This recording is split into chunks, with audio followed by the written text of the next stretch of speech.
Say 39. Number 1. 39. 1. 38. 37. 36. 35. 34. 33. 32. 31. 30. 29. 28. 27. 26. 25. 24. 23. 22. 21. 20. 19. 18. 17. 16. 15. 14. 13.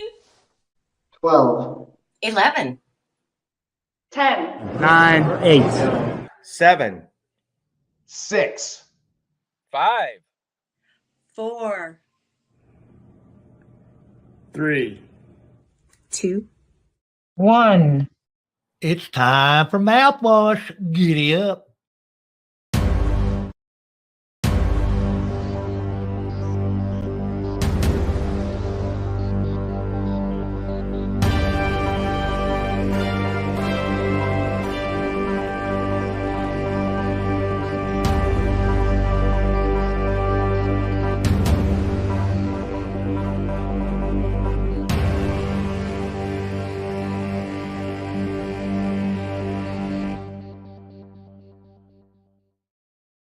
Hi, and welcome to the Mouthwash Talk Show, a minty, fresh take on politics where we appreciate your opinion, even if it sucks. I mean, even if we don't agree with it. I'm sorry, it's a family show here. But anyway, hey, I'm excited about this show tonight. It's Thomas Breedlove. You know, you might remember him from our early shows when he was actually doing the Peeps on the Street stuff. And he's a guy that's local here in Indianapolis, and he's got a little project where he goes around and he gets on his skateboard and he goes out and he just, you know, rolls film and sees what's going on out there. Interesting stuff. And we're going to let him talk about that when we get him on here. You know, but hey, I got some exciting news. I actually put an order in for some new t-shirts with our new logo on it, you know, so they'll be coming in at some point and we may try to get some of those out to you. It's this one's sort of generic and it really isn't our logo, but we have the, you know, the new fancy logo back there. So, hey, we need some shirts to get this show out there. So we appreciate you for tuning in. And as usual, we enjoy our audience because this is an audience participation show. This is where you can ask questions and we put them up there. And as I said earlier, we appreciate your opinion, even if we don't agree with it. So we will treat you with respect and we will go from there. But first, I want to go ahead and I'm going to bring on our guest, Thomas Breedlove, and we're going to, you know, chat with him for a second here. Let's go to this. Let's go here so we get all of our beauty in here full. Thomas, I haven't really seen you since you've grown the beard there. It looks like you got a little gray there. Is that just wisdom coming out, or what's up with that? That's more than gray. That's white, my friend. Oh, okay. You just Not went straight to. I don't know if it's quite as white as your hair, but yeah. Yeah, it's I've been practicing on getting my, you know, it started out a little gray, then it goes white, and it's like starts falling out. So it's a great process. Love getting old. Hearing's going too a little bit, so that's another awesome thing to look forward to. But Thomas, tell us what you've been up to since the last time you've been on the show. It's probably been almost a year. I mean, we're up to 103 episodes. Can you believe we've? It has been. It's probably been around a year. So I've done my least amount of filming during the last year. And much of that is because I had to focus on my day job a little bit more. Lost a business partner. Things weren't going right with him after 19 years and had a lot of damage to clean up. In fact, Wednesday will be the end of the damage. And yes, well, we'll meet down at Coach's Tavern. We'll have us a beer. That's right. Celebratory time for me. So been a lot of people don't know this about me. They think I'm just some guy riding around on a skateboard, but I own a litigation support company and I've been doing that for 20 years now. And we specialize in record retrieval and data management for mostly accident type cases and construction issues. Yeah. So have they called you for the Biden case? All those documents I that have come never up. talk about my cases, John. That's the one thing my Okay. Yeah. clients So can always that trust me with. you're not on that one, right? You're not on that That's one. Okay. right. I got. Yeah. That's all. You're a trustworthy guy there. That's it. Well, hey, tell us a little bit about your 10-year project that you got going on the video. So I always say I'm trying to do a decade of videoing downtown from my skateboard. It's going on 7 years now. So 3 more to go, God willing, because you never know what's going to happen in life. Yeah, these days. What got me started in all this was I had cancer and I had nerve damage and I lost my balance and I used to get electric shock in the bottom of my feet after the chemo. And my son was born 5 weeks after my last chemo treatment. And I was very frustrated and I would go just push around on a longboard, totally out of whack, out of balance. I couldn't play guitar anymore. I even was having trouble putting the little buttons on my kids' clothes. I lost coordination. And so I pushed around on that longboard through the neighborhood. It was a long first year of recovery for me. I didn't even have any eyelashes when all this started. And so my son wasn't quite 2 years old. And my wife was then diagnosed with stage 4 colon cancer. She had 4 tumors in her liver, 1 in her sigmoid colon. I was sure she was going to die. And was 6 surgeries and chemo and radiation later, she's still alive all these years later now. And our son is 8 years old. It turned 8 in July. And when she was sick, I really started to lose my mind. I was trying to keep my business going. I had a 2-year-old. I wasn't even quite mentally back from my own cancer yet. And I started to skate with my son on a longboard. He wouldn't ride a balance bike that I bought him. He pushed it over and cried. But he went over and sat down on one of my longboards. It was a really wide Meyer board, 42-inch board.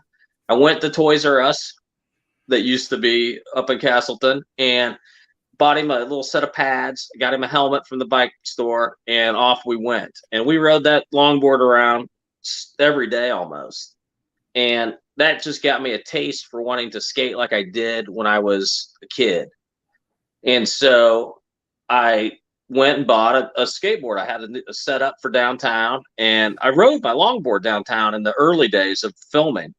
But I rode this other board around and got proficient on it enough to go out. I wore pads probably the first 2 years that I rode around downtown. I had a helmet and elbow pads and knee pads, and I needed them because I was going down all the time. Humpty Dumpty. Yeah. And now when I ride around downtown, in fact, I still have ridden as much as I used to. I just haven't filmed as much because it takes a lot of time to film and talk to people and everything. But I always get my rides in. So I always have been riding around this mile square, and I've been downtown. I went to IU when I was in IUPUI when I was in college. I worked at the convention center. I've had jobs downtown. I've been doing what I've done, like I said, 20 years right at 120 East Market Street. So I've seen a lot of things downtown over the years, especially on my way from the parking garage to the office. Yeah, you've told me a few of those stories. Well, City County's right in between it, so you can only imagine the conversations that you hear passing City County every day.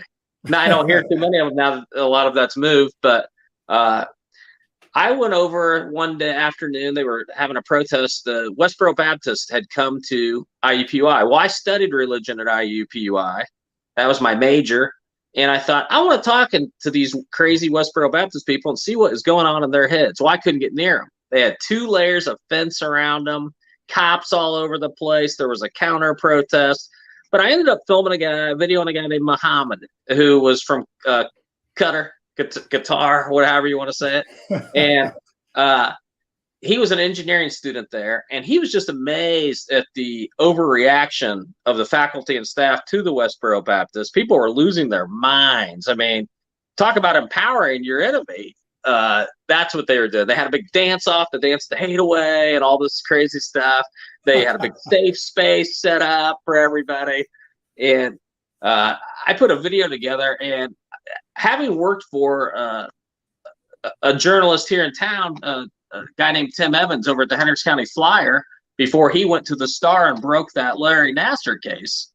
I used to write for the Flyer, and so I thought I'll just call myself the skateboard journalist because I'm not really doing journalism. I'm just kind of a lazy skateboarding guy, videoing people and talking and just doing whatever. I don't have a producer or nobody's telling me what to do, so no editor. And I started making videos. I made them pretty poorly in the beginning. You could see the skill level go up in my video editing because I'd never really made videos before. I'd take a video of something, but I'd never sit down and edited anything. So that's how you got started. And I want to get the panel on here, and that's how you got started doing this chronicle, so to speak. And you've put all these, you've saved all these things, and I think anything we get into, we get better as we go. This show is proof of that as well. Our first shows were something, and it's pretty much 2 years ago we started doing this, and the time goes by. You've been into yours for like 7 years. That time goes by, doesn't it? I mean, it's like, wow, it sure does. It just clicks on by. So I want to go ahead and bring the panel on here. Let's see. Let's go to this. Let's go to this segment. I want to bring Lucy on here. Let's see. Let's bring Lucy on. She's got a funny background tonight. Lucy, what's all this deal you got here on the back there? That's sort of funny. I don't know. It's sad, just these flies. They keep dropping like vaxxed athletes. Yeah. It's like, ooh, is it too soon for that? I don't know. I guess the Bills won a playoff game, so I guess it's okay. But so how you doing tonight? I saw you're going to have a new mayor of Salem. I don't know who it was. But do you approve or disapprove of that person? I don't know either. It's whoever paid, the most graft and made sure that, the wheels of politics were lubed with the taxpayer dollars. We do have some interesting things down in Washington County that are going on. Yeah, it's like, well, get Marion County, Washington County. I mean, I think everybody's got interesting things. So let's bring on Ed. He's sporting a Purdue hat tonight, and I asked him, I said, oh, you're just getting on the bandwagon. He goes, well, football season's over. Hey, they got basketball. Come on. So Ed, how are you tonight? Hey, I'm doing great. I'm here to prove that not everything gets better over time. Okay, I'm not even gonna say that. Well, and Tiffany's gonna be on, so all the Tiffany, fans out there, just be patient. She's gonna be on. She's running a little bit late, so we're gonna go ahead and we're gonna bring Thomas out here, and we're gonna do, the first thing we on my list that I did a little bit of teaser is we're gonna give a little bit of an update on the fairgrounds, because we did a show on them. That's been about a month ago.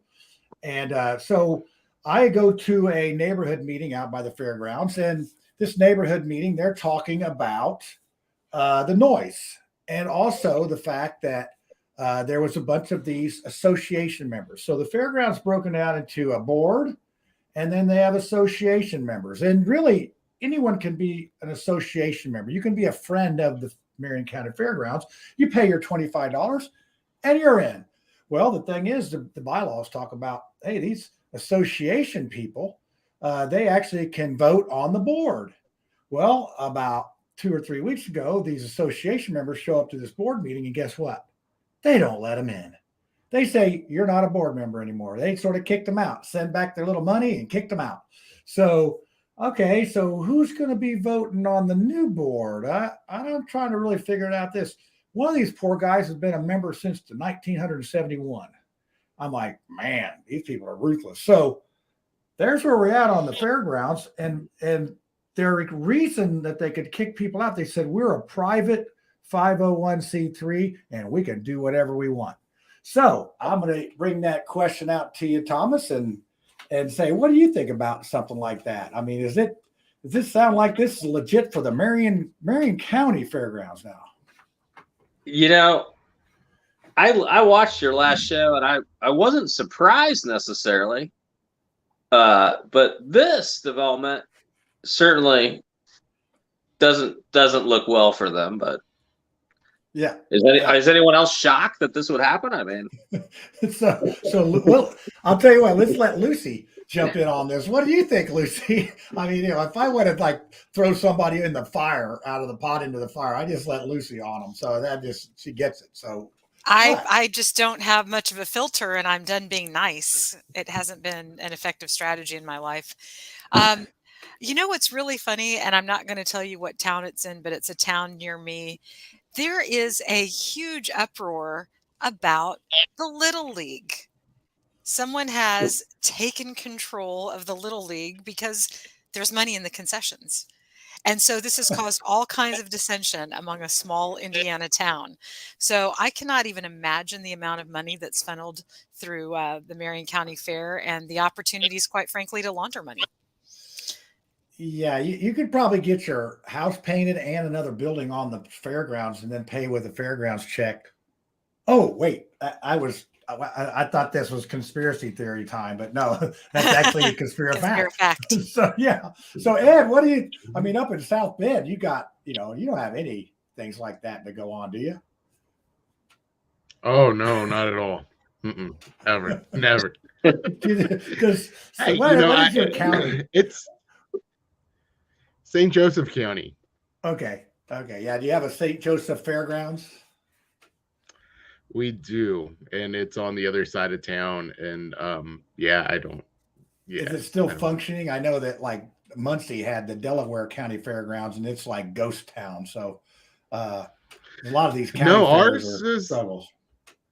Ours is actually tied to 4-H, and they do really well. Actually, it's still thriving. So I will give them that. But again, we could go into a whole different show, but I would say like what we've explained of what's going on down there. Yeah, I've heard similar stories up here. So you guys aren't too far off, and this isn't like a one-off type thing, I think. Yeah, I don't think, when I was sitting in that meeting last Thursday, I was wondering, I said, who holds these folks accountable? They're automatically saying, hey, we're a private company. At what point, they have Marion County on their name, but really Marion County has nothing to do with it. Now, I think Marion County City Council gave them $50,000 or $150,000, but they're helping them fund them with things. And, you got some neighbors that are out there upset because they're doing this. They have a racetrack out there, and I guess they're racing all hours of the day. And, the neighbors are up in arms and all that. So we'll see what happens. There's still, they've had an investigation. The results have been tallied, and we are just waiting. So I'm sure that they will come out at an opportune moment for someone. So let's go on to the next one here. Let's go ahead. I'm going to do the polling. So we have I put a poll on People Over Politics. So if you're watching and you want to participate in some of the polls that we use, you go to People Over Politics and join that group. It's really it's a little bit like our show. We have all sorts of different opinions on there. So this is the poll question that we're going to talk about next: is how would you describe the city of Indianapolis? Please pick one. You can only pick one.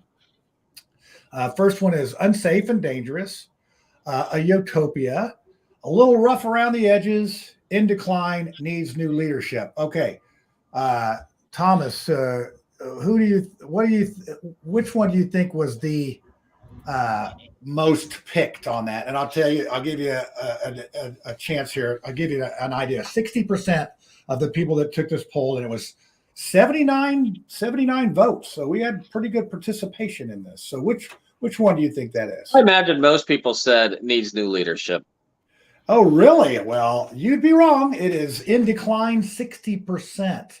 So let's see. Needs new leadership is 11%. So remember, if it's a decline, don't you need new leaders? Yeah, I know. Well, yeah, this is the thing. You can only pick one. See, the mistakes I make on these polls is when I let them pick more than one. And then I thought you were a scientist, John. I thought you knew how to follow the science. Well, I'm getting better at this because I didn't let them screw up my poll by letting them pick more than one. Hey, it's a utopia. Guess how many that is? That would be zero. So, and then we had unsafe and dangerous at 22%, a little rough around the edges, 6%. So we've pretty much 6% of the people. I mean, if you're going a little rough around the edges, a plus. So pretty much everybody thinks this. That's in our group. So, Thomas, what do you think about that? I mean, My first thing about a little rough around the edges is I've seen it rough right in the center of the circle. I've seen it rough right over at Marion County, the city county building. Very rough around there. I saw a guy completely naked swinging his stuff around, and a woman cop trying to, do something about it, and she couldn't do anything. She just let it go off, and there he was off walking up to the bus stop. So I guess you can just get away with a lot of things if you look like you don't have money and you look a little crazy. Yeah, that's the truth. So Andrew Harrison asked, "City is in decline. Be specific." And I guess I'll do another poll, and we'll ask, how is the city being in decline? And generally, if I'll do a poll, I ask a question, I'll let the people post there.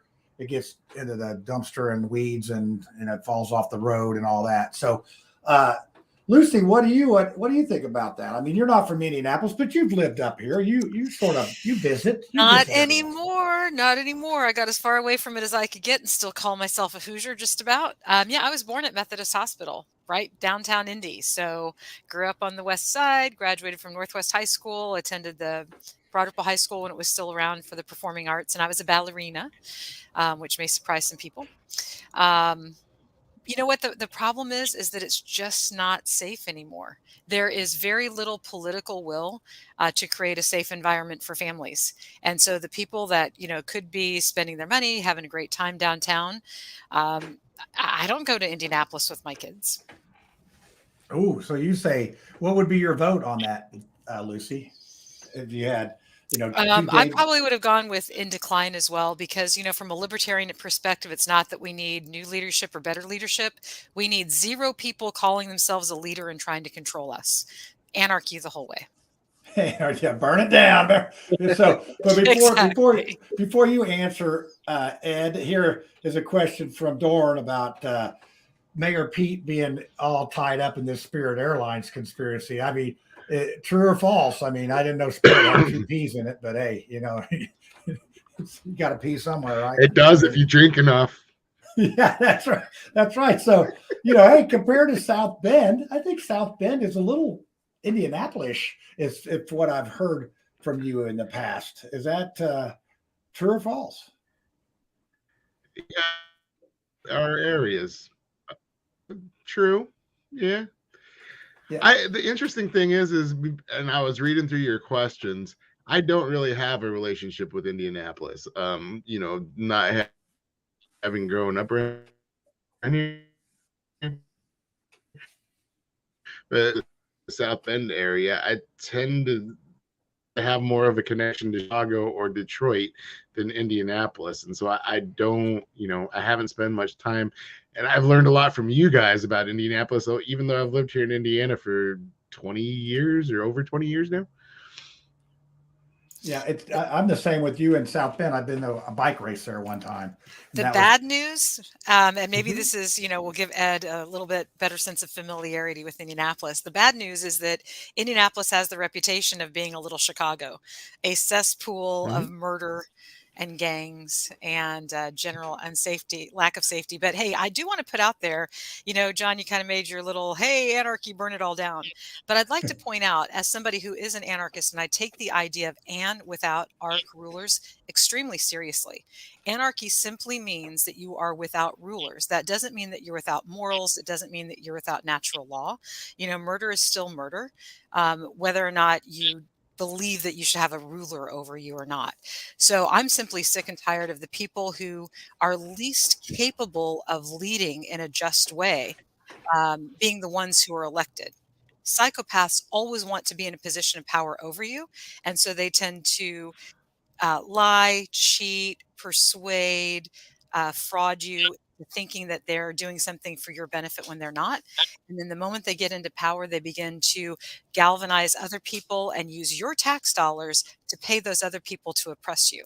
The bottom line is that if there were not brown shirts willing to shove people into the ovens and put them onto boxcars, we would have about 6 million more Jews in the world. And so I'm looking right at you, all of you who are in law enforcement, the criminal, I don't want to say justice system, but the criminal manipulation system. It is your actions that determine whether or not we have a free society. Are you willing to accept a paycheck to oppress your fellow man?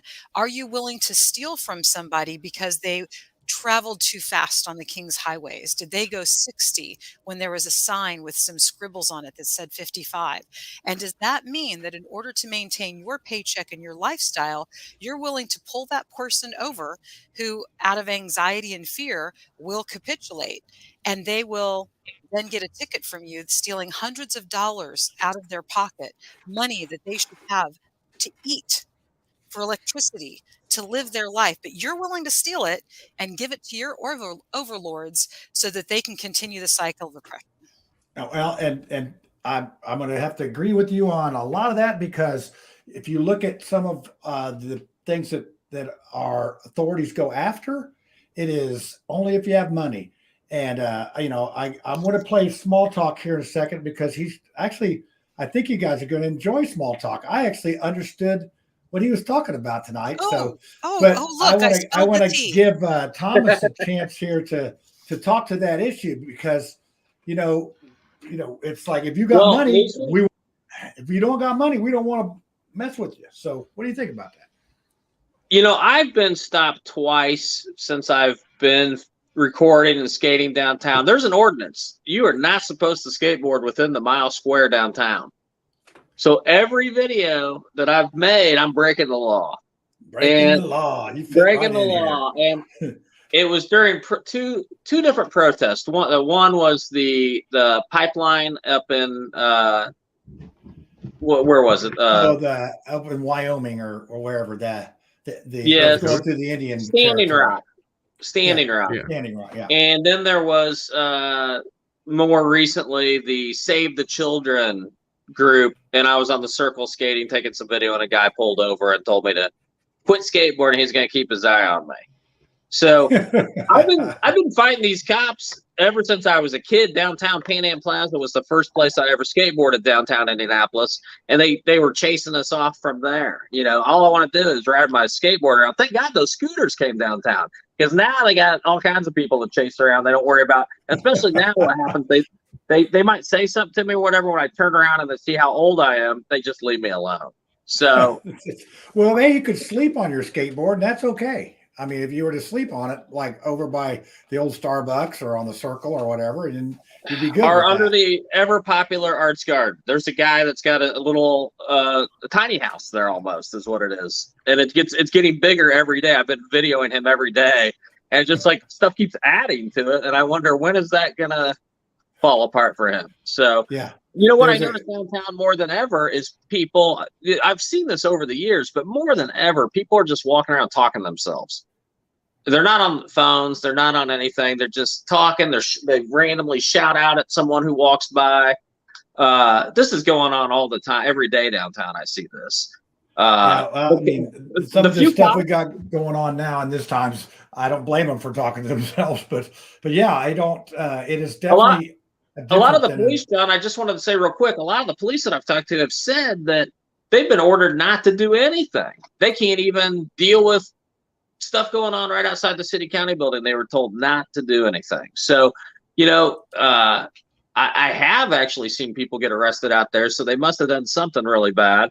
I can't really get a feel for how law enforcement even works these days. Sometimes they just, usually before a nice convention comes into town, they send out their squads and round everybody up and push everybody out like in the movie They Live. I'm surprised they don't have a bulldozer going down the street, just shoving everybody out. But that's usually how it works. You have a convention come in, they clean up the streets, and then it's not as bad as it was a couple of years ago. Around COVID, it was dirty. It was terrible. There were gangs and gangs of people just all over the place. And these people, a lot of them were on the KD is what they call it, synthetic. Yeah, whatever. Whatever that somebody's putting together. I see guys come in on bicycles. They ride all over the place selling this stuff to people. A lot of times when you hear somebody got knifed or hurt or whatever, it's a lot of times it's about something like this. Somebody didn't pay somebody. Rarely have I heard a random person. I have heard stories. I've heard about women getting raped in parking garages. Well, there was one down there at the city county building at like 2 in the afternoon one day. In the middle of the day, the stuff when happens. Remember when they were really, they had a bunch of homeless folk down there by the city market. And you got to John, kind of treat. I was just going to say real quick, you got to treat some of these people just like you would a grizzly bear. Just stand up big, talk real loud, and be it crazy, because that scares that they'll just move on to somebody easier to intimidate. Yeah, so I want to get back to that, but here's Spiro's got a great idea about small talk. We're going to do small talk, and then we're going to let the viewers, we're going to let everybody rank this thing from 1 to 10. 10 being the best. 10 being the best. So let's cue this thing up here and see what Mark's got to say here. He had computer issues today, so he got a little different computer, so got a little different luck to him. But hey, it doesn't skip out. So let's see what he's got to say. I'm Mark Small. This is Small Talk for January 17th, 2023. I'm moving around between different computers. When you think about what happened 10 years ago in Indianapolis, what was going on, a lot of things. One of the big things was we were getting the benefit of 75-year contracts. 75-year contracts means that, like, the city was entering into really boneheaded deals, like the parking meter contract. And locked everybody's hands for 75 years. State was doing it too. They did it on the toll road up north. That really made a lot of sense. What you do is you prevent the next administration, the administration after that, or whatever generations, from correcting for what that boneheaded deal was. Of course, when we were seeing that boneheaded deal, we were told what a marvelous deal it was, and it wasn't. So we should really do something that does not allow us. Can't do 75-year contracts, period. Both parties have been doing it. Most recently, I guess, we're doing 75-year TIFs. You don't know what a TIF is. Imagine somebody shoving their hand up. No, let me put it this way. A TIF is a bond issue without the checks and restraints and oversight that bond issues usually would have. When you create a TIF, that area where the TIF is, tax increment finance district, locks up the money from that area to pay in the TIFs. Now, people benefit from the TIFs, developers, and they're not going to be here very long. Got a complaint about the TIF? I call them. They're either in Barbados on a really long vacation, or they really don't care. So 10 years ago, we were doing the same dumbass things we're doing right now. And it's by the one party that controls the city. It's the Green Party. Has nothing to do with ecology. And actually, it's going to kind of a bluish holographic party, because that's what $100 bills are. I'm Mark Small. This is Small Talk for January 23, 2023, 17th day. It's just been so fun dealing with all these computers. Au revoir. Have a good one. So, hey, I'm going to give him an 8 on this one. I mean, and I'm going to go prepare it off to the other. I'm giving him 8 because he's talking about tips and all that other stuff that we have going on. And I mean, just think if you get into office and, parking meters, let's talk about that. That deal, that's 169 pages. I actually went down to the city county building, went up to the 24th floor right below the mayor there. And I actually got the contract out, and I'm looking at it, and I'm looking at what the deal is with this. So basically they sold it for $19.5 million. Ballard did this. And every 10 years, the city could buy it back, but they can't borrow the money to buy it back. There's all these rules and stipulations. And Denison Parking, or Park Indy, bought this thing. And at the time, it was bringing in about $5 million. And this just shows you how government runs things. Now it's bringing in about $13 million. And they came in and they upgraded it. And they're making making about $8 million a year is what I try to figure out. It's going to cost money to run this thing and maintain it, but it's like, man, that's a sweetheart deal. And that 19 million is long gone. So that just gives you now. So say you come in and you're mayor, and now you got to deal with this. You got parking meters that you don't own, but the city does get back a third of that. So they get back 3 million or 2 million, whatever the third is of that. They get it back. So it. They don't have to deal with it. They get a little bit of money back, but a lot of our money goes out there, and they've steady been raising the prices, adding more parking. So yeah, that's just a good example of what Mark's talking about. So, Thomas, I'll let you start on this. First of all, you can rate Mark Small's small talk. You can 1 to 10. What do you think? I'll give him a 9.5. Yeah, you're a generous guy. You're a generous guy. But so parking meters. Well, hold on. Let me get Lucy. Lucy, what do you say first? I want to get you. I want to get this part out of the way. I'll forget to. Okay, so public-private partnerships, it looks like the public has been fleeced for the benefit of the private. So if somebody wants to have parking meters downtown, I'm cool with that, but they need to own the land where that's happening.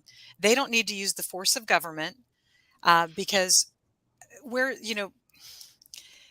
government is a Hold on a second, monopoly. Lucy. You were just supposed to rate Mark Small's small talk. Oh, shoot. I'm already off on the government again. That's Actually, okay. I wanted to see you, run them through the coals. So I didn't stop you right away. I found nothing to disagree with on Mark. I got to give him a 9 out of this one.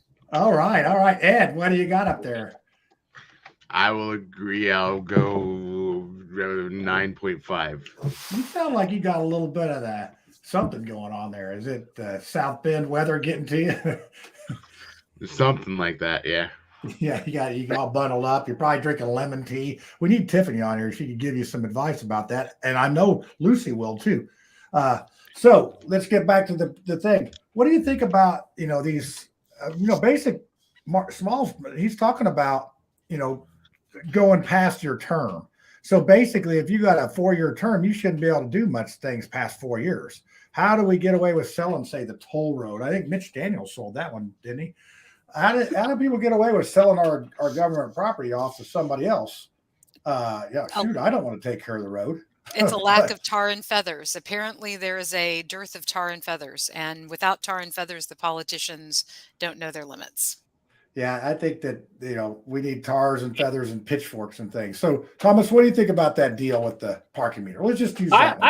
I thought it was all horrible when it was happening. And it, once again, the allegedly conservative members of, politicians did a lot of this stuff. So both parties do it. I agree with Mark. I mean, and it's just getting more and more out of control. I was not willing to sign a 5-year contract on a copy machine, for God's sake. And somebody's signing a 75-year contract for what? It's ridiculous. It shouldn't be happening. And I'm right with Lucy. There's not enough tar and feathers. And people, people talk about this issue, but they're never going to go down like the social justice Democrats and hang out on the circle and raise hell. It's just not going to happen. I mean, people are too busy with their lives, and who can afford the parking? I mean, it's not a glamorous issue to, go and protest. So, yeah, I don't know what the answer is because I don't see how we're going to get other politicians in there to change this. All right. Well, here's a point that Spiro makes, and we couldn't do large projects. Well, I guess that's an issue of bond. That's not true at all. Okay, I mean, well, you're lying. So we have all kind. I think people just they start to get this bias that because the way something is currently being done is the only way it's been done, the way that it's always been done. There aren't any other options. The fact of the matter is that government, in collusion with very rich people, have often been able to sway the force of markets. One excellent example, of course, is the Rockefellers taking over the medical monopoly back in the early 1900s. And that's why, all of a sudden midwives were like witches with dirty fingernails and your children would, die. They took over, maternity wards. And of course, maternity care was insanely bad for decades. And it's only now getting better as the option of midwives comes back in. So, you look at these public-private partnerships and all it does is give the opportunity for people with money to literally buy the force of government as their own private police or military. Yeah, I would say that, and the Rockefellers are one of the reasons we have antitrust laws because he had 80% of the oil market cornered and was going for that last 20. And they said, hey, pump the brakes. We're not doing this. we're gonna be breaking you guys up, and that's the good old days of Carnegie's and Vanderbilts and Rockefellers. Those And people still those exist. people, yeah, they still here because they owned all the money supply. I mean, they were Carnegie gave away $500 million for Carnegie Hall or something like that back in the 20s. That's a lot of money, they had so much money they could give away enough money to build a country. So, at least they were somewhat generous with some of that money. I mean, today they just keep building it. And it's so generous when you can take the money take of the everybody's people. money. Yeah, when it's really not the money of the people. And then give it back to them. But, we got oil and all those things we needed. But, yeah. I want to talk about that. The Rockefellers and the other oil interests have pushed oil forward as fossil fuels and saying, we're burning dinosaur bones and that, it's literally a scarce supply. There are other scientists who are saying that fuel, oil, is actually renewable and continually regenerated inside the earth.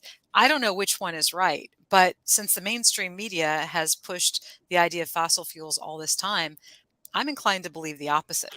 I think it's a product of our Earth cooling. So, and it must be about as big as the Pacific Ocean because, man, think about how much gas we burn every day and diesel and all that. Man, we are heavily reliant. It's got to be renewable. There are people who have created literal plastic bags called biogas generators where they take, either your kitchen scraps or your poop, if you're, like in a tiny house or something, and turn that into a line of gas that you can use to do your cooking. So why wouldn't it be even more, even have a better, ability to generate that on a large scale inside the earth? Yeah. So I want to go back to back to something Thomas said a while ago and tie this in. And as a kid that grew up skating, and that was my life, that was my joy, jump on my skateboard and get out of here. And I still to this day have a skateboard in my trunk. It's been a while since I've ridden, but I will always have that in my trunk. I want to say that governments just across the board have been so anti-skater. When Thomas is talking about being banned from downtown, like I got banned from my school. Yeah, we're talking about governments going out of their way to find devices to keep kids from skating on certain benches and this and that stuff that made it absolutely dangerous if you did try it. And what we've really done is push this you pushed it even further underground and made it to where it was like the government versus kids. And to me, I'm like, that's kind of speaks to the problem here. Instead of having this public property where we welcome kids, we say, hey, okay, there's a right way, wrong way. We're going to make this go right. We just completely have tried to force them out. And a lot of people are very complicit with it. We're very happy with the fact that, kids, you're like, hey, these people are also citizens as well. Why are we allowing certain things and not others? Why is it okay to ride a bike in a certain area and not a skateboard? And so I would it just kind of underscores to me the bigger problem of, one, the complicit nature of, people kind of go along with things, but the other of government kind of picking and choosing who's good and who's bad. And yeah, I just wanted to also shout out to Thomas that I really appreciate him still riding that skateboard in that zone, man, because there's a lot of kids out there that appreciate you for that. Yeah, well, I think part of the problem, Ed, is that adults forget what it's like to be a kid, and this is a perfect example of that. Well, we don't skateboard, so by gosh, you shouldn't either. So, but that's an example of a law that we have downtown that it just doesn't make any sense. Just like you said, Thomas, we got these scooters that they took us by storm. Remember that big controversy? Oh, these people. And we literally got ran in. We were standing on the sidewalk, and a scooter guy ran into us. I mean, just flat. I was talking to this guy, and a guy plows him over. And I'm like, what the heck? Riding right on the sidewalk. And I think I have a video on my YouTube page called The Great Scootopolis or something like that, because they're just scooters coming every direction there that first week that they hit the streets. And I can't tell you how many people I've seen go down on these things and hit other people, and it upped my skating skills quite a bit because I can dodge people and whatnot walking around, but these scooters are flying. Yeah, And you're not going near as fast as the scooters are. So I'm going to go to this poll here. You're going to go back to I said we'd go back to this. This is a poll that I did. This was January 4. I put this on here, and this was off of Jason Hammer, my neighbor here. He says he goes to Nashville. And he says, "Well, why don't I see a bunch of homeless people downtown in Nashville?" This was his question. And I guess he'd been in Milwaukee too. So I started poking around. I look and say, well, why isn't there stuff like that? So I run into this little law that Tennessee passed on July 1st, 2022. They passed a bill that the state's ledger was targeting homeless community. It outlaws sleeping on the metro or state property. If caught, it's a Class E felony with a $3,000 fine and 6 years in the penitentiary to be paid by the taxpayers. So I asked, do you think Indiana should pass such a law? And Thomas, how many people do you think said no? I would hope a lot. That seems excessive. 6 years in a dungeon. Yeah, it's 80%. So you'd be right. So we had 80%, and then 12, but there is 12% that have had enough of this homeless, and the 8% said not sure. But apparently it has stopped. Well, I mean, I feel for the homeless. A lot of people got problems down there, and throwing them in a prison cell is not going to do them any good. And it's not going to do taxpayers any good, them any good. It's going to ruin people even further. I mean, imagine how messed up some of these people are living on the street with all the problems they've had. You put them in prison. What kind of problems do you think you have in prison? I mean, it's not. It's going to be worth the living on. You know, we serve every Sunday at the ACLU parking lot at 3:00. We had 80 people come through there. We pretty much had 20 to 30 more than we usually have had. And as you say, it is a variety of folks. There are some folks that are just really in bad shape. Some folks come down because they have a house, but they can't afford food. So we take care of it. And we always have an argument about, are we enabling folk? But that, when you need to go do it. You come down to the ACLU parking lot at 3:00, and I'm not saying you, Tom, but anybody that wants to experience that, come down and volunteer. You can hand out some food, or you can just observe what it is. And then you understand more about this homeless situation. And there is no simple solution to this. I mean, each homeless person has their own individual situation. Yeah. Some that live down by the river choose it, and that's where they're going to be, and that's how that's going, and all that. So, Lucy, I see you chiming in there. Perking up here. So what do you got? Well, there's all different kinds of solutions to the homeless situation. One that I find particularly abhorrent is one that Canada is employing right now for people that are sad or poor. And they are killing people off in Canada. They're doing assisted suicide. And allegedly, you hear these numbers, and there's no way for me to verify this myself, but allegedly one of the doctors that is participating in these assisted suicides has done over 3,000 assisted suicides in Canada alone. And reportedly, even for those who didn't have the power to choose it for themselves. In other words, they're killing off disabled people. And so, that's merely the next step, for so the euthanasia, whether you need it or not. So yeah. Ed, what's your homeless population up in South Bend? It's it's colder up there, and do you have services? And here in Indianapolis, we got quite a few services, and I do think that is kindling for more homeless people, because obviously you don't go to Nashville because you're going to be arrested. But you go to Indianapolis and you'll get 3 hot meals and you've got nowhere to go. So what's your situation up in South Bend? So I'll tell you this, and I've said it before. One area where I didn't agree with Pete was 1,000 homes in 1,000 days. And we literally have shortages here in affordable housing. And rather than working on some of these houses, which really should have been saved, we got rid of 1,000 in our inventory, and our homeless crisis has only got worse during his administration. And so I don't, part of it is, and this is where I say this a lot every episode. I agree with Lucy because you have these administrations that come in and want us that we have solutions, and a lot of times I question how you say you have the solution when you were part of the problem to begin with. You can't solve your own problem, and to me, we've had, especially COVID forced the local governments to try to do something about the homeless population because of COVID.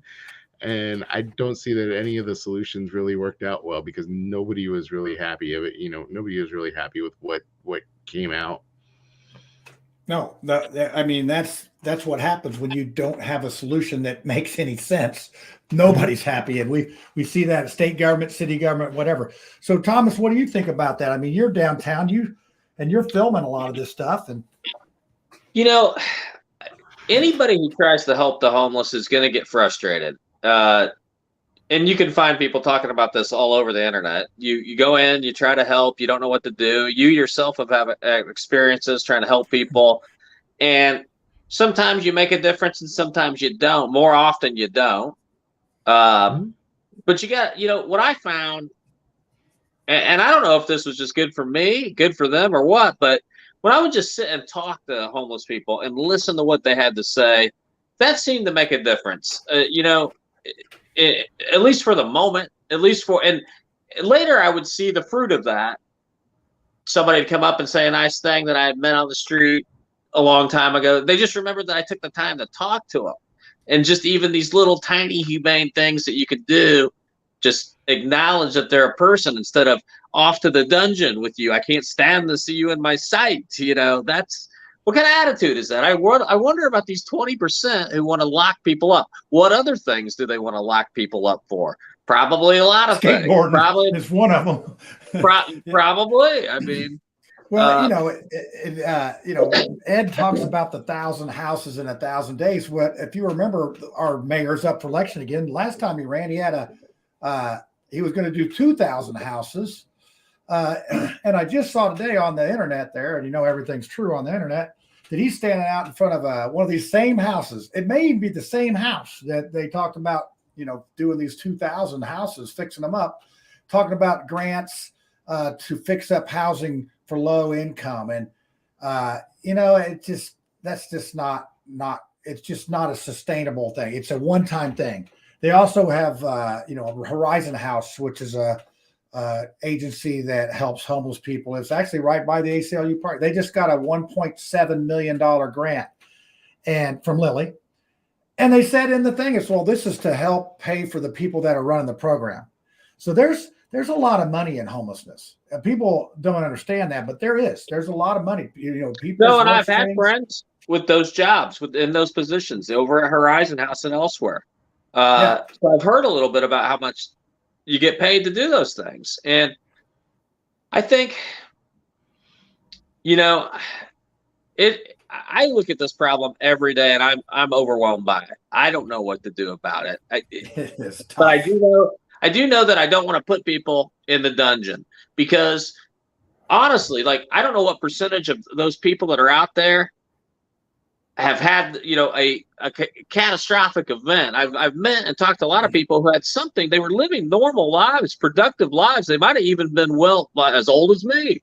And just all of a sudden, a few events happened in their life and spiraled them out of control, and they ended up on the street. And it's a terrible thing. And people don't realize everyone is just a couple steps away from ending up out there too. I think that myself, a lot of times that could be me one day, And I'm thankful for every day that I'm not out there. And I try to have gratitude in my life for the things that I have. It's just an awful situation. Indianapolis seems to have gotten better. At least a lot of the guys that I knew out there on the street, they're in housing now. I think that's one of the most humane things you can do is give somebody housing.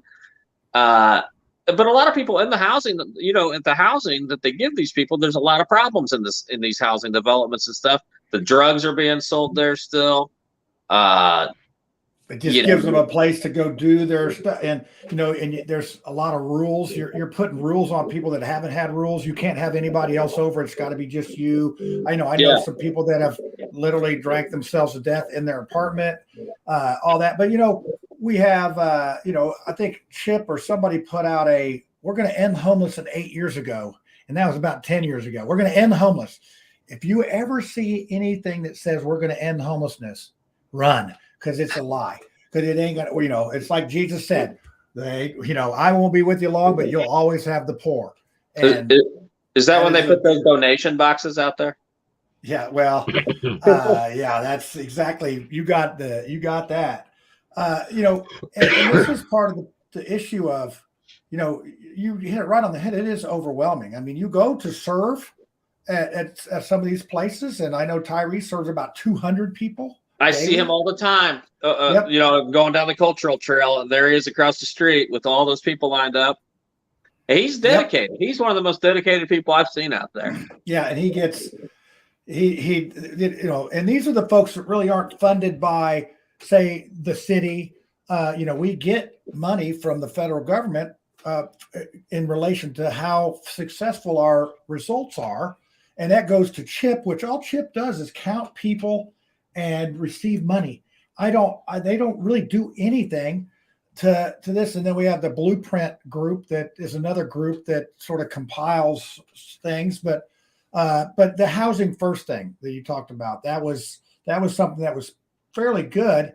But I think the biggest thing that would help is our cost of living. It's gotten so expensive to repair some of these houses because of permitting and because of this muni code that we have, that you have to bring everything up to these high standards that not everybody can afford.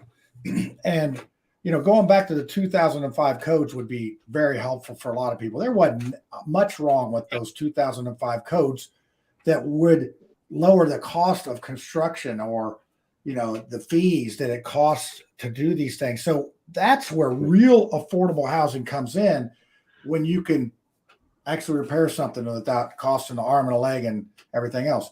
So John, I would like to add on a little bit to what Thomas said and say the other part of that answer is that I've never met anybody who is better off for going to prison. So these people have problems to begin with. Going to prison doesn't solve any of that. Doesn't make them better. You're hiding them for 6 years is what you're doing. And then the other part of that too is, and I think I've talked before on this show, we have Section 8 here. And one of the problems with Section 8 is that you get we have a bunch of landowners here that have no reason to uplift these neighborhoods, and you also have a bunch of tenants that have no reason to invest in their neighborhoods or lift up, and you see these neighborhoods just get stagnant and continue to fester with problems. And I get that hey, somebody needs some help, but Section 8, the way we have established it, I think we definitely need to relook at how we help people, because I think this props up, when you're talking about keeping those property values up in some of these areas, they would collapse if it wasn't for Section 8 making those houses worth anything at all, especially here in some parts of South Bend. I'm not, I can't really speak to Indianapolis because I'm not familiar with there, but here in South Bend, I know it's a major issue. Yeah, you are 100% correct. And I used to have some rental properties in Indianapolis back in the 80s and to the early 90s.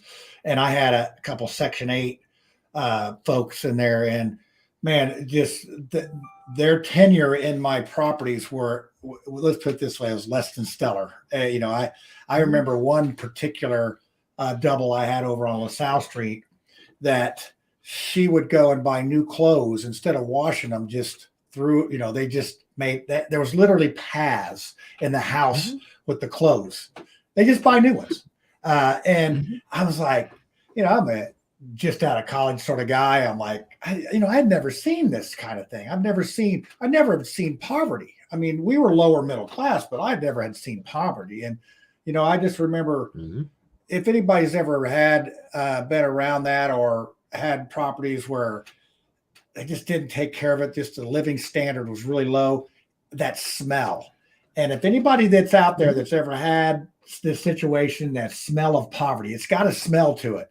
And, it's just one of those things that, man, it opened my eyes to how things are in life. And it's like, man, it really literally scared me straight. But back to Thomas's comment about, about a third of our population is one paycheck or one emergency away from going into the homeless realm. And you think about how many people live paycheck to paycheck when they lose their job.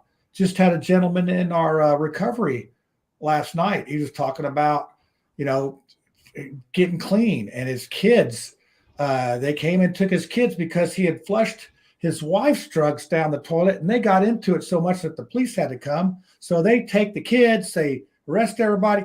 And now, how does that go? Look, Ed went to audio. How does that help anybody in this situation? That person should not have gone to jail. It should not be in this system.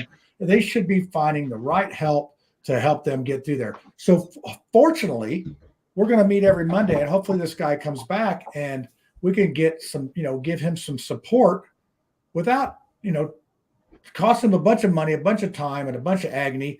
This guy's got to rent another house across the street because he can't be within so many feet of, it's just, that's just one case.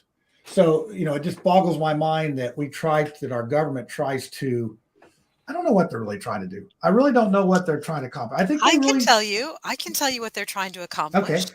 Here, let me lecture again in Lucy lecture mode. Inflation is a secret, unseen tax that's happening to us. The reason that people are living paycheck to paycheck is completely by design.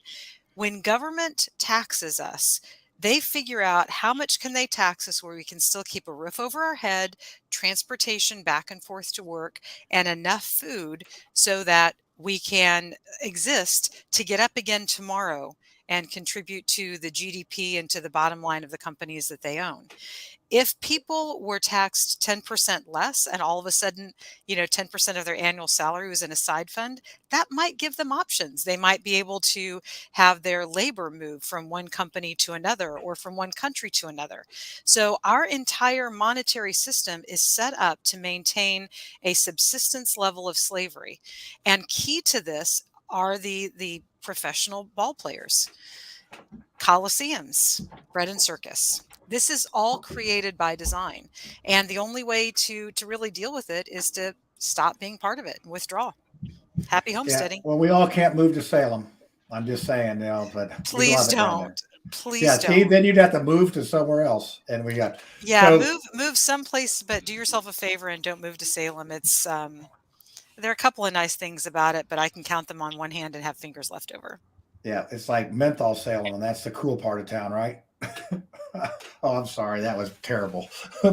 But so, Thomas, we're getting close to, we are to the end of our hour. And, this has been quite the discussion about Indianapolis. And, we went a little deeper on some subjects. But, when you do think about Indianapolis right now, you think about, the murder rate. We're at up to 10 already? And it's only the 14th, 17th, or whatever the day is. I don't know what day it is. But and then you think, and then when you go downtown, you do see a lot of homeless and, people that, are out hanging out and whatnot. So we got a mayor that's running for office again. So that'll be interesting to see what we get out of that deal.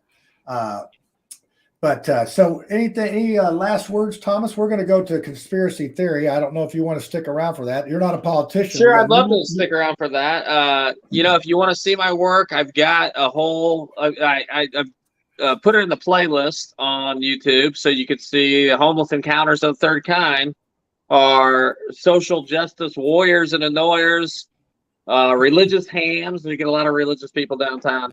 So What's check that it out. YouTube? What's that YouTube? Is that It's TA Breedlove right here. Just type that in and it'll come up. Or if you Google, I'm popular enough now that you can just Google Indianapolis skateboard journalist and it'll show up. So or go to skateboardjournalist.com or tabreedlove.com.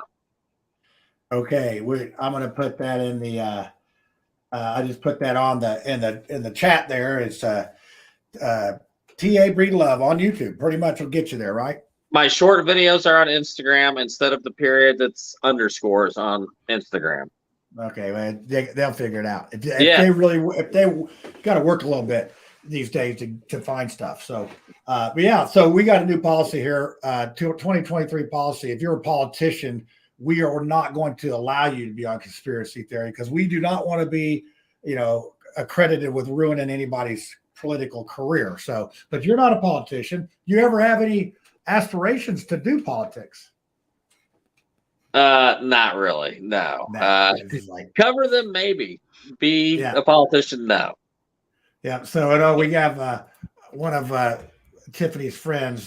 Tiffany didn't make it. Robert, you're gonna have to tune in next week. She's busy, and she's up in Fishers trying to save the world, and she was actually on a video earlier tonight with another lady. Then they were talking about the Fisher Council. So she's getting to be quite the busy person on camera. I don't know if we can take any credit for that or not, but we will. We'll take credit for it.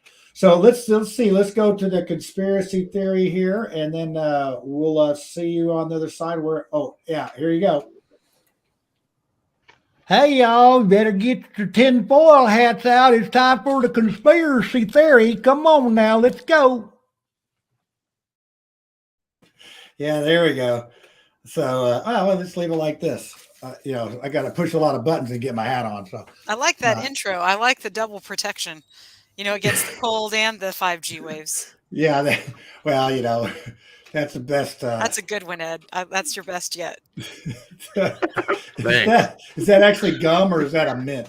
It looks like an Andy's. It's gum. It's gum. It looks like it. Yeah. So there we go. Thomas with the. I'm liking the beard. I'm liking the beard. Now, does that take getting used to having that beard? It's starting to get a little bit annoying. I noticed that it got into my plate the other day for the first time, and I was like, "Oh, that's not good." Yeah, and then finding stuff in it it's like a little bird nest or whatever. It's like I would sit there and go like this. It's the longest I've ever gone. My kid wants me to keep growing it longer, so maybe ZZ Top for Halloween next year. I don't know. You better go for Gandalf. ZZ Top, maybe. Well, I know you look a little ZZ Top. So all that. So yeah, Ed's got his beard. I feel left out. I don't. I think the most I ever had is like the Fu Manchu. We did that for cyclocross season one time, so that was good. So let's see. Since you're the guest, Tom, do you have a conspiracy, or you just want to stick around and heckle us? My conspiracy theory is that the position of the president has become nothing more than to demoralize everyone in the country. You get people on this side saying he's going to save us. You get these people going, he's the most evil person in the world. He needs to go to jail. And they think that he's going to go to jail any minute. And he never does. And then they switch it. And then you think your guy's going to go to jail or save the planet or whatever. And nothing ever happens. So that's my conspiracy theory. It's like Lucy. It's like Charlie Brown kicking the football, and that mean Lucy pulls it out from. That's what I compare it to. So, okay, Ed, what do you got? I mean, you got a choice between Pete Buttigieg and Spirit Airlines conspiracy. That's a good one. Or what you got? What do you got? Sports. It better be NFL football-ish. That's what I want to hear. Well, it's easy enough. And I forgot mine last week, which was I just need to give a shout out to Marvin Lewis down in for the Texans for winning that game and screwing the team that was about to fire him out of the number 1 overall pick. That was the biggest boss move I've ever seen. I loved it. But that was the sports one. I'm really wondering Tom Brady in the Colts uniform after last night's loss. I think he was just preparing for next season That's why they lost to the Cowboys last night. But my actual conspiracy theory tonight is, has anybody seen Bigfoot? Because Tiffany's not here, and I'm guessing she's out on a date tonight. So Yeah, I think she's there at we that go. exit 74 trying to catch the Bigfoot. I mean, that's just, nobody sees. Yeah, that's a good one. That's good, Ed. She's not here to defend herself because you're a little scared of her, aren't you? I know you are. Especially all right, when she's, Lucy, conspiracy fact time.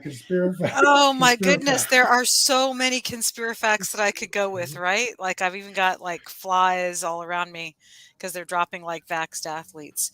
But right now, in case you weren't aware, in Davos, Switzerland, is the World Economic Forum conference. So if you would like to know who is in on the conspiracy, we have 50 prime ministers and leaders, prime ministers, leaders, presidents from over 50 different countries, and then, hundreds of CEOs and other people that are gathered right now to figure out how to manipulate you as a consumer, to oppress you as a citizen and taxpayer, and in general to make sure that you stay low and they stay high. So this is absolutely conspiracy fact. You can go online right now and see it. These are the kinds of conferences that the likes of Klaus Schwab, of course, who formed the World Economic Forum, and George Soros and the Rothschilds, Rockefellers. Of course, we have emissaries, we have representatives of the U.S. government and U.S. corporate interests that are there in their various capacities. The entire reason that they are there is to figure out how to oppress you. And of course, I have a big goal now to upgrade my electric stove to a gas assault stove. Gas assault. I'm gonna have to have propane taken to my house just so I can piss them off. Yeah, that's what. Well, you could be like the landfill over here. There's so much. They have all that garbage up there, and there's actually they had the methane that was coming out. They would actually heat the greenhouses. Well, now they actually they built 2 years ago. They actually built a little station there that collects the gas, and then they can sell it. And that is why I believe that the idea of fossil fuels is probably just a marketing program to promote false scarcity. Just like Nikola Tesla long ago figured out how to transmit electricity wirelessly. And of course, he died broke and penniless after being raked over the coals by Westinghouse and Edison. Yeah, the guy that got their name on the light bulb wasn't the guy that invented it. We all know that. It's just some poor slob working in the back room there that they said, hey, it just, I got this thing. Oh, let me see that. Oh, yeah, look what I found. Edison was ruthless. He was ruthless. Well, he had a lot of good ideas when that light bulb went off, right? So I'm going to forget my conspiracy. Oh, but I've heard these rumors that Soros and Schwab have pulled out of this Davos deal over there. Is that a true or false? I've heard that they weren't attending, and I was really trying to figure out why that is. I've heard from multiple sources, both, like mainstream and all over social media, that of course there are hundreds, if not thousands of private jets going in, but they don't carpool, right? They don't jet pool to save carbon, which is interesting. And of course, all of them asked for unvaccinated pilots because they wanted to make sure that there was no myocarditis in the cockpit, right? Oh man, you get them in there no matter what it is. You can't make this crap up. This is real life. I mean, I feel like I'm living in a George Orwell or Robert Heinlein model.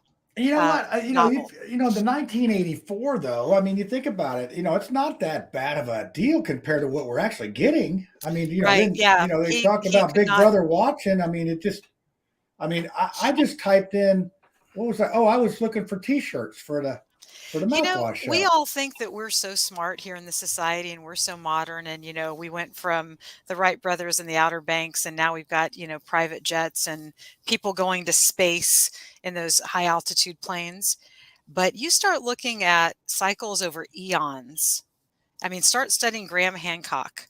I don't know if you know about Graham Hancock, Thomas. I'm not very educated. Thomas. Oh, I mean, you've got places like Göbekli Tepe, I think is it? I could be pronouncing it wrong. That's a little bit of a tongue twister. That's the guy on Netflix, is it?